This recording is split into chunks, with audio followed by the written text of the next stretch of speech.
the European Union has banned RT and Sputnik, the two news outlets. Yep. So as part of the sanctions on Russia, they've not only sanctioned Russia's central bank and removed Russia from the SWIFT international banking system partly, and not only blocked Russian airplanes from flying over Europe or using European airspace, but now they've even banned RT. Here's the head of the EU Commission.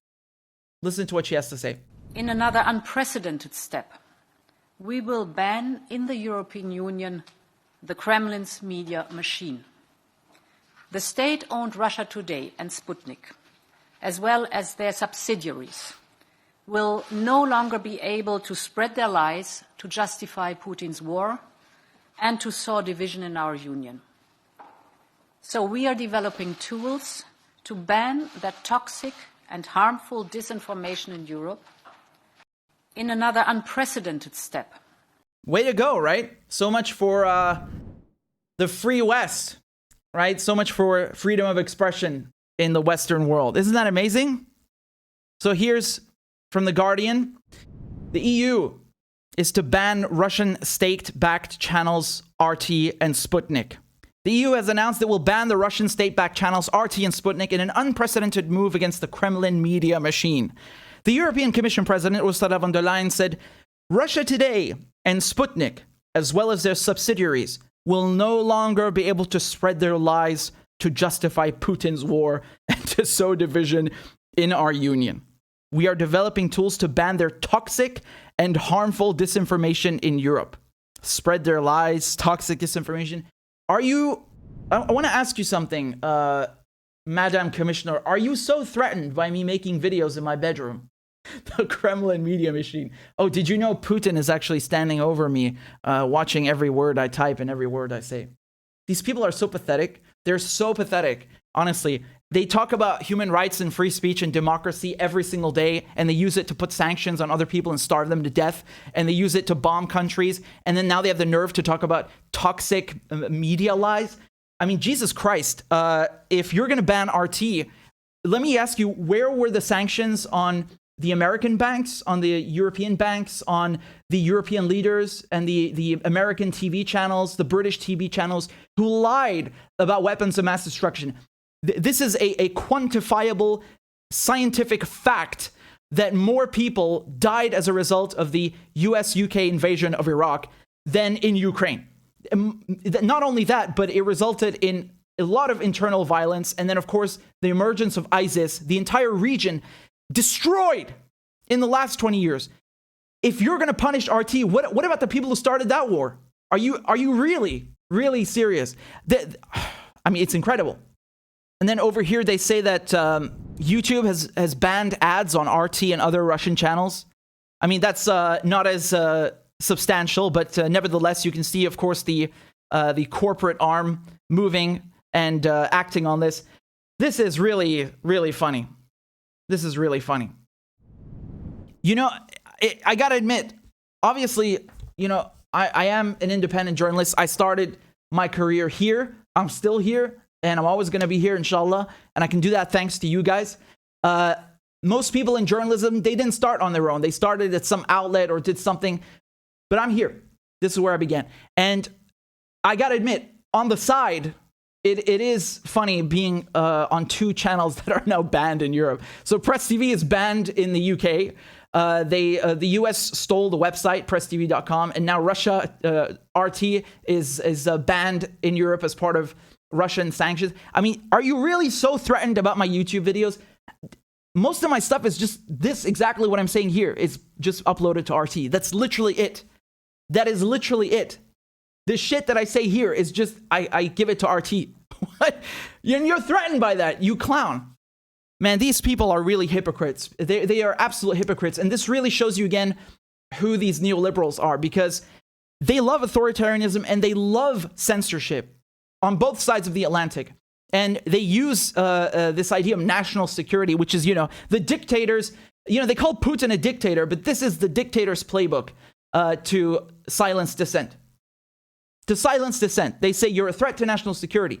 You are spreading toxic lies. You are dangerous. And then that's the justification they use to shut down channels, outlets, journalists that they don't like. You know, same thing with Assange, right? They say, obviously, this is not as big as that, but it's the same mentality. It's like, oh, you're a threat to our security. We got to put you in jail. So this is really straight out of the authoritarian playbook. And I'm absolutely, I'm not surprised at all.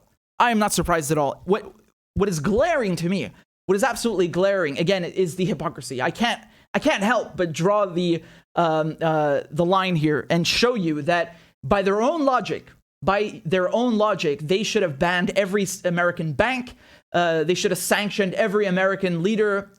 They should have banned, every American channel, CNN, Fox News, same in the UK, BBC, ITV, Sky News. All of these outlets, they pushed for the war in Iraq, and they caused arguably, objectively, leagues more destruction and suffering and pain. And I don't understand how that isn't a threat to humankind. It is, because it's spurred on more conflicts. The Middle East is still on fire. Millions of people died. Millions have been made refugees. So by your own logic, Madam Commissioner, you should also move to be banning those people, because they have a precedent of doing this over and over and over again, right? They did it not just in Iraq, they did it in Syria. They lied about Syria. They lied about Libya. They always do this. But of course, they don't care about that. It's the idea here is, if you oppose our anti-Russian narrative, you are working with the Kremlin, and we will shut you down. That's it. That's the whole line that they're towing here in the UK, in the US, in the EU.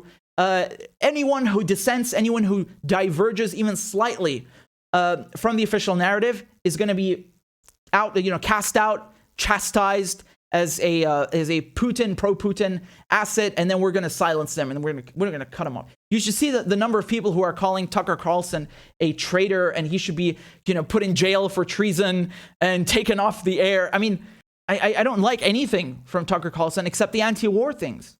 If he's speaking sense, okay, but why the fuck do you want to put him in jail? It's ironically for those things that he says, right? Because he talks about NATO, and they're like, traitor, burn him.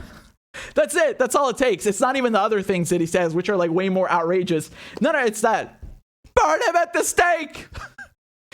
It's really incredible watching this neoliberal machine cut down, chop down anyone who dissents on both sides of the Atlantic. It's really incredible. And the irony here is that if you want to talk about the Kremlin's media machine, in this case, they mean state media. Are you seriously going to tell me that this is not state media? Look at this. This is an interview on Fox with Condoleezza Rice. Do you remember Condoleezza Rice? She was in the Bush administration. She was George Bush Jr.'s national security advisor, if I recall correctly. I remember all their names, but they're asking her about Russia. Are you ready? I don't think you're ready. Well, and I have argued that when you invade a sovereign nation, that is a war crime. I mean, I think we're at just a real basic point there. Well, yeah, I think it's a basic point there. Thank you for saying that. Thank you, Condoleezza Rice, that you are nodding in agreement that invading a country is a war crime. It's specifically a crime of aggression. Thank you so much. So why did you invade Iraq and Afghanistan? Huh? Why were you part of George Bush's administration? You piece of shit. Neocon, dirty neocon bastards. Certainly against every principle of... I mean, I think we're at just a real basic point there. Well, I'd agree. It is certainly against every principle of international law and international order. And that's why throwing the book at them now in terms of economic sanctions and punishments is also a part of it. And I think the world is there. Certainly NATO is there. He's managed to unite NATO in ways that I didn't think I would ever see again after the end of the Cold War. Really? Yeah. Well, and I have argued that... Christ, I mean, this is beyond parody. This is like a Comedy Central skit. This is, Black Bush, which Dave Chappelle did. That was one of the best sketches of all time. He really exposed them, the Bush administration, what liars they are. And even Blair, Jamie Foxx makes an appearance. But this is like a comedy skit. I don't know how old you guys are. If you remember the war in Iraq, I remember her, Condoleezza Rice, Dick Cheney, Colin Powell, Paul Wolfowitz, Donald Rumsfeld, George Bush, of course.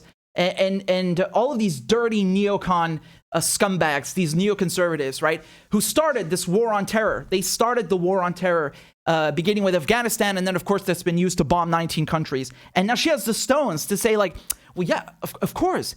Well, of course, attacking a sovereign country, invading a country, this is a basic thing, of course it's against international law and international order. Yeah. And you could see in her eyes, she's like, shit, are you talking about me?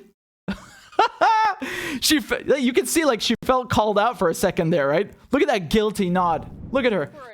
At just a real basic. She's like, shit, I hope you don't mean me, right? Wow. So now we're inviting George Bush officials to talk about invading other countries. I mean, this is like inviting Hitler to talk about human rights. This is the equivalent, right? Or whatever, any Nazi official. Doesn't matter. You get the point. The contrast here, the hypocrisy is fucking staggering. I mean, it would be already half as bad if you invited Joe Biden, right? Who supported the war in Iraq. But literally someone from the administration. I mean, are you serious? This is state media. So when we talk about, banning RT as they've done now in the EU, because they say it's state media, again, I'm sorry you feel threatened by my videos that I do in my apartment. But this shit is okay. This is not state media when you have these corporate outlets bringing on war criminals who have caused millions to suffer and to die, to talk about, invading other countries as if they have any sort of moral high ground or ethical high ground or any kind of objective stance on such an issue. This has got to be a joke. This has got to be a joke. And when I saw that, I thought it was like a shit post. I was like, what? No, is that real? What is she doing here? And then I remembered, oh, of course. They always brought on Donald Rumsfeld, and then they let Colin Powell speak at the DNC convention, and they had George Bush on Ellen's show. Yeah. And Bill Kristol and David Frum. David Frum is writing this article now in The Atlantic about Putin. The Democrats have embraced the neoconservatives. And why wouldn't they? They're both authoritarians. Bush set up the Department of Homeland Security. The NSA mass surveillance started with him the day of 9/11. And the war on terror, right? So they love neoconservatives. They love authoritarianism. Of course the Democrats would embrace them. Of course. But of course, this is not state media, right? It doesn't matter that the conflict of interest is so glaring. No, this is not state media, right? Just eat what we feed you, all right? Like a good little sheep, and be quiet. Bad, Russia bad. I mean, if someone on RT, seriously for a second, if someone on RT brought on any Russian military official, they would immediately scream like, oh, this is a conflict of interest. Why are you interviewing him?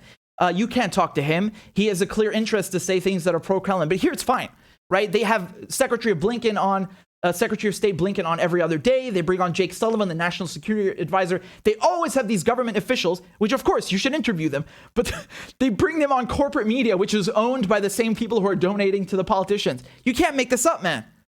You can't make this up, but of course they're not going to be banned. And the difference between me and these neocon pieces of shit and neoliberals is that I'm not advocating for them to be banned. As much as I fucking despise and loathe them, as much as they should be banned because they actually pose a threat to humankind, I'm still not going to go there because we are not like them. But they, of course, they don't care. They don't care about it being hypocritical. It's my way or the highway. That's how they think, right? It's the United States. We are exceptional, and you go screw yourself. And so this is so ironic. They have the nerve to call RT like the Kremlin's media machine. Do you really think they have fucking resources and nothing to do but to waste time telling everyone who contributes to RT what to write? You're so childish. The irony here is if I worked at an outlet like that, at the CBS or ABC or MSNBC or CNN, BBC, whatever, I wouldn't have a fraction of the freedom that I have now. I wouldn't have a fucking fraction. I get to cover what I like, get to say what I like. Literally the exact stuff that I'm telling you, I send it to RT. That's it. And then I get to talk about Julian Assange. You think they let me cover the court case that I'm covering? They would let me talk about that? Never. State media. Go fuck yourself, man. I'm going to remind you something. Speaking of Assange used to have a show on RT. George Galloway still has a show on RT. I was with him just a few hours ago on Moats. And Chris Hedges is on RT. I'm proud to be colleagues with these people. They're the best of the best. It's an honor. And the fact that we are all in the same place and you have a concentration of such individuals, fine journalists, Galloway is an actually decent politician and he's tremendous, he's great. That should tell you something. The fact that the BBC won't have people like us on, that should tell you something. That about the biases here, about who's really state media. Make no mistake, the West has state media, and they actually do it so much better than RT or Press TV because they make you think it's not state media, and that's the art of the deception. It was also reported that the EU has banned the Kremlin mouthpieces RT and Sputnik. This is so childish, really. I heard someone say that it's the other way around, like RT is a mouthpiece for me because I just do my thing and then they show it. That's it. It's really that simple. And the fact that they were so afraid of this is so pathetic. You remember for Press TV, they banned Press TV, and then the US stole the website. Joe Biden had to use national emergency laws just to take down Press TV's website. They're so scared. What a bunch of pussies, right? The marketplace of ideas, democracy, free speech. It's all out the window, man. They don't care about this stuff, not one bit. Biggest hypocrites on earth.